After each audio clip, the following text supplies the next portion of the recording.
chỉ gần xé tao nơi cái lù có tứ mùa mùa đua lời có ý tu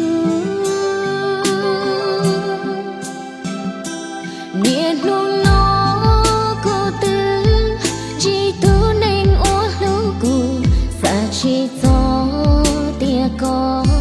trò lo thơ ư xí lưu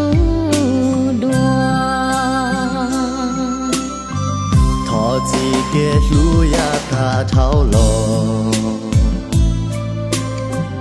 cho lo giàu nó yêu lu có cha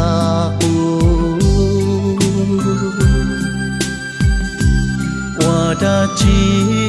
ta ho chỉ bao ta mua trâu cụ từ gió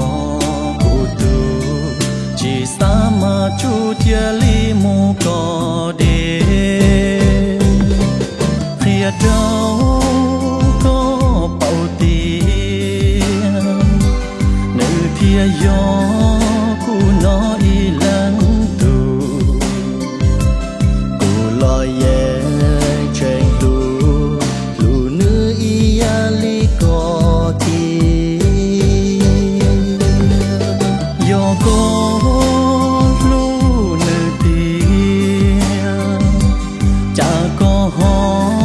chia phê mua nữ cho chia vì chính cả chia chia tao mua nữ cho bỏ chê chỉ bao yêu say luôn cho lãnh từ đâu có ư thiên nữ chạy yêu oa trâu cũng mò lư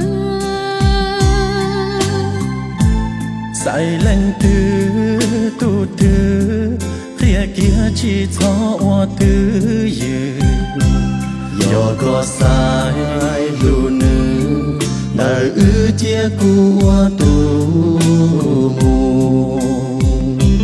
do có sai lu cu chia nữ mà li oa tu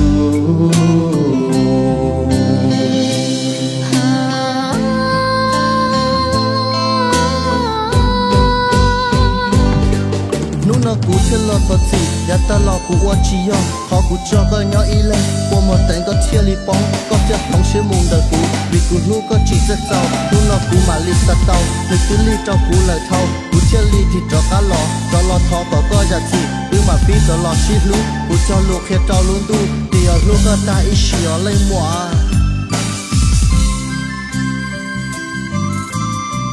Thọ chỉ kể lu ya ta thao lo cho lo giàu nó yêu lu có cha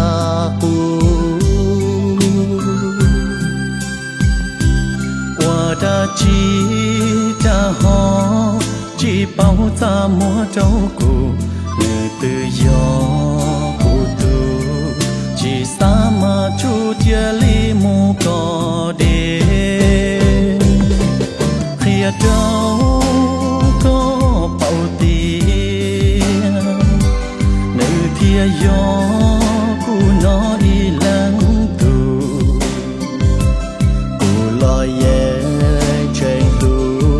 lu nữ y ali có ti gió có lu nữ tia cha có ho chia phê mua nữ cho chia vì chính cả chia tao mua nữ cho bỏ chê chỉ bao yêu say luôn cho lãnh từ